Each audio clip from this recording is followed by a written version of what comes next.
بسم اللہ الرحمن الرحیم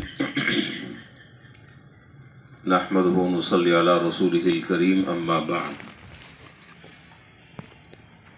قال رسول اللہ صلی اللہ علیہ وسلم تسحروا فإن فی السحور برکہ۔ سرکار دو عالم نبی کریم صلی اللہ علیہ وسلم نے ارشاد فرمایا کہ سحری کیا کرو، اس لیے کہ سحری میں اللہ تعالیٰ نے برکت رکھی ہے۔ جتنی بھی عبادتیں اللہ تعالیٰ کی طرف سے مقرر ہیں، صرف ان عبادتوں کا کرنا ضروری نہیں، ان عبادتوں کے ساتھ ساتھ اس عبادت سے متعلقہ عبادت کے احکام اور مسائل جاننا بھی ضروری ہے۔ ایک آدمی نماز تو پڑھ رہا ہے لیکن نماز کے بنیادی مسائل سے ناواقف ہیں۔ اگر خدا نخواستہ نماز میں خرابی یا فساد آ گیا تو پھر کیا کرنا ہے اسے تو کچھ پتہ ہی نہیں۔ ایک آدمی زکوٰۃ دے رہا ہے تو اسے زکوٰۃ سے متعلق جو مسائل ہیں اس کا بھی علم حاصل کرنا چاہیے، لازمی ہے۔ حج پر جا رہا ہے لیکن حج کے جو ارکان ہیں اس سے ہی وہ نابلد ہے، حج کے جو مسائل ہیں اس سے ہی وہ ناواقف ہیں، پھر کیا کرے گا؟ اسی طریقے سے سال میں ایک مرتبہ اللہ تعالیٰ نے روزہ فرض کیا، ایک مہینہ، اور الحمدللہ ہم اس وقت رمضان میں داخل ہو چکے ہیں اور پہلا روزہ ہے، تو چونکہ سال میں ایک مرتبہ یہ روزے ہیں ایک مہینے کے لیے، تو بہت موٹے موٹے وہ مسائل کہ جس کا علم ہر آدمی کو ہونا چاہیے، تاکہ خدا نخواستہ ایسا نہ ہو کہ کسی لا علمی کی وجہ سے کسی کام کو کر بیٹھے اور وہ اپنی دانش میں سمجھ رہا ہے کہ میرا روزہ ہے، حالانکہ روزہ اس کا ختم ہو چکا ہے۔ روزے کے مسائل تو بہت سارے ہیں، بہت پیچیدہ پیچیدہ مسائل ہیں، لیکن میں صرف موٹے مسائل کا ذکر کر رہا ہوں کہ جو موٹے موٹے مسائل ہیں ان کا علم ہر آدمی کو ہونا چاہیے۔ وہ کچھ مجھے ذکر کرنے، ساری باتیں تو آج نہیں ہو سکیں گی، چند مسائل سامنے رکھ لیں تاکہ اس کا آپ کو علم ہو سکے۔ سب سے پہلی بات یہ ہے کہ ہر روزے کے لیے نیت کرنا ضروری ہے، ہر روزے کے لیے نیت کرنا ضروری ہے۔ اگر آدمی نیت کیے بغیر صبح سے لے کر شام تک کے نہ کھا رہا ہے، نہ پی رہا ہے، بھوک برداشت کر رہا ہے، پیاس برداشت کر رہا ہے، اس کا شرعاً روزہ نہیں ہے۔ روزہ رکھنے کے لیے نیت ضروری ہے۔ نیت کا معنی ہے دل میں ارادہ کر لینا۔ اگر کوئی آدمی رات کو یہ ارادہ کر لیتا ہے کہ کل صبح میں انشاءاللہ روزہ رکھوں گا، بس نیت ہو گئی۔ نیت کوئی لمبا چوڑا کوئی پارہ نہیں ہے کہ آپ اس کو پورا پڑھنا ہے شروع سے لے کر آخر تک ہے۔ اتنی نیت کر لے کہ بس میرا کل انشاءاللہ روزہ ہے، بس روزہ ہو گیا۔ اور علامہ ابن نجیم رحمۃ اللہ علیہ جو بڑے پائے کے اور اونچے درجے کے فقیہ ہیں، وہ فرماتے کہ اگر کوئی آدمی سحری کر رہا ہے تو یہ سحری کرنا بھی نیت کے قائم مقام ہے۔ اگر کوئی آدمی سحری کر رہا ہے تو یہ صرف ظاہر ہے کہ عام دنوں میں سحری نہیں کرتا، عام دنوں میں آدمی ناشتہ کرتا ہے، تو یہ جو سحری کر رہا ہے یہ سحری بھی نیت کے قائم مقام ہے۔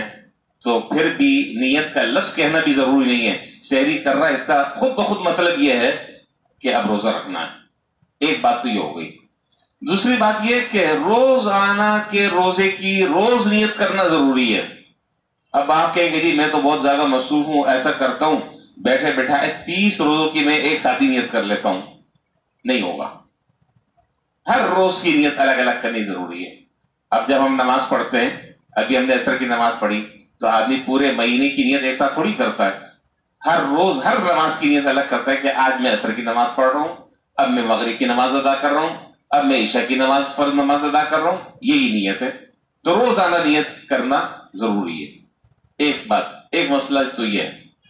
دوسرا مسئلہ یہ ہے کہ عام طور پر لوگ پوچھتے ہیں کہ جی دیر سے میری آنکھ کھلی، میں سحری نہیں کر سکا، اب کیا ہوگا؟ روزہ میرا ہے یا نہیں ہے؟ بس اوقات ایسا ہوتا ہے کہ آدمی سارے انتظامات کر کر سوتا ہے لیکن آنکھ نہیں کھلتی، یا آنکھ کھلی اتفاق سے اللہ نہ کرے سحری کرنے کے لیے کچھ نہیں ہے، اب کیا ہوگا؟ تو اچھی طرح سمجھ لیں بات کہ سحری کرنا سنت ہے، نہ فرض ہے نہ واجب ہے۔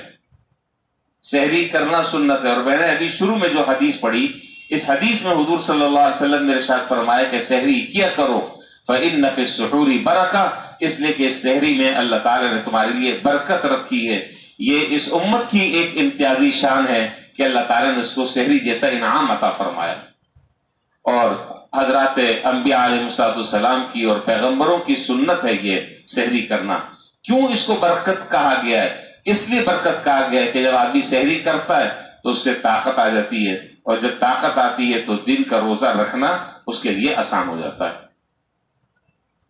تو معلوم یہ ہوا کہ اگر سحری کرنے کا موقع کسی کو نہیں ملا یا آنکھ نہیں کھلی، تو اب وہ یہ سمجھے کہ جی اب تو میرا روزہ نہیں ہوا، چلو اب میں ناشتہ کر لیتا ہوں، یا میں روزہ توڑ لیتا ہوں۔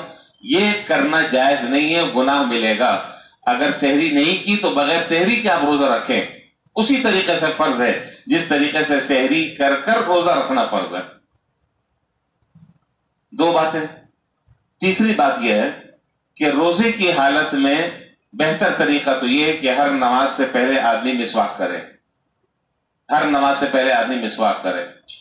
اور اگر آدمی نماز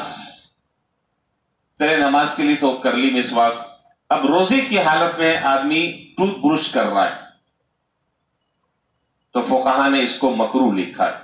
روزے کی حالت میں اس کی اجازت نہیں ہے، اس لیے کہ اس کے جو ذرات اور اثرات ہیں وہ حلق میں پڑتے ہیں، اس لیے اس کی اجازت نہیں ہے۔ ہاں جب آپ صبح اٹھیں، سحری کرنے کے لیے اٹھیں، اس وقت آپ ٹوتھ برش کر لیں، ایک مرتبہ اچھے طریقے سے کر لیں، اور اس کے بعد پھر باقی جب نمازیں ہوں تو اس کے لیے آپ مسواک کریں۔ لیکن روزے کی حالت میں جو ہے وہ برش کا استعمال جو ہے وہ فقہا نے اس کو مکروہ لکھا ہے، اس سے احتیاط کرنی چاہیے۔ آخری مسئلہ، ساری باتیں تو آج نہیں ہوں گی، بس آخری مسئلہ بیان کر کر میں بات ختم کر رہا ہوں۔ کسی بھی قسم کا انجیکشن لگانے سے روزے پر کوئی فرق نہیں پڑتا، چاہے آپ شوگر ٹیسٹ کرنے کے لیے خون نکال رہے ہیں یا کسی بھی طریقے سے خون نکال رہے ہیں، کوئی انجیکشن لگا رہے ہیں، چاہے وہ انجیکشن گوشت میں لگ رہا ہے، چاہے وہ انجیکشن رگوں میں لگ رہا ہے، اس سے روزے میں کوئی فرق نہیں پڑتا۔ کسی بھی قسم کا انجیکشن لگانا ہے لگا لیں، روزے میں کوئی حرج نہیں ہے۔ آخری مسئلہ شوگر کے مریضوں کا، کہ جو حضرات شوگر کے مریض ہیں ان کے بارے میں بسا اوقات آدمی خود اپنے بارے میں فیصلہ کر لیتے ہیں کہ جی میرے لیے بہتر یہی کہ میں روزہ نہ رکھوں، لیکن مختلف مریضوں کی مختلف صورتحال ہوتی ہے، سب کا ایک حکم نہیں ہے۔ بعض مریض ایسے ہوتے ہیں کہ ان کے لیے بہتر یہ ہے کہ وہ روزہ نہ رکھیں، اور اس کا فیصلہ جو ہے ان کا طبیب و ڈاکٹر کرتا ہے، جو اس کی رائے ہو اس رائے کا اعتبار کیا جائے گا۔ بعض اوقات کنڈیشن ایسی ہوتی ہے کہ شوگر کے مریض کے لیے روزہ رکھنا ہی بہتر ہے اس کی صحت کے لیے، بس اوقات یہ صورتحال بھی پیش آتی ہے، تو حکم ایک نہیں ہے، مریض کے حالات کے اعتبار سے الگ الگ حکم ہے۔ اگر کوئی آدمی شوگر کا مریض ہے اور ڈاکٹر یہ کہتا ہے کہ بھئی اگر آپ نے روزہ رکھا تو خدا نخواستہ آپ کو نقصان ہوگا یا آپ کی صحت کو خطرہ ہے یا کوئی اور دیگر متعدد بیماریاں پیدا ہو سکتی ہیں، آپ روزہ نہ رکھیں تو بہتر ہے، جان جانے کا خطرہ ہے تو نہ رکھیں۔ لیکن خود اپنے بارے میں کوئی شوگر کا مریض فیصلہ نہ کرے، بلکہ ڈاکٹر سے مشورہ کرے، اور ڈاکٹر سے مشورہ کرنے کے بعد پھر وہ کنڈیشن کسی مفتی کو بتائے، کسی دارالفتہ میں رابطہ کرے کہ جی ڈاکٹروں نے میرے بارے میں یہ کہا ہے، اب شریعت کیا کہتی ہے۔ تو ان سارے مسائل کو سمجھنا ضروری ہے۔ اللہ تعالی ہمیں صحیح طریقے سے سارے مسائل کو سمجھنے کی، اس کے مطابق عمل کرنے کی توفیق عطا فرمائے۔ وآخر دعوانا الحمدللہ رب العالمین۔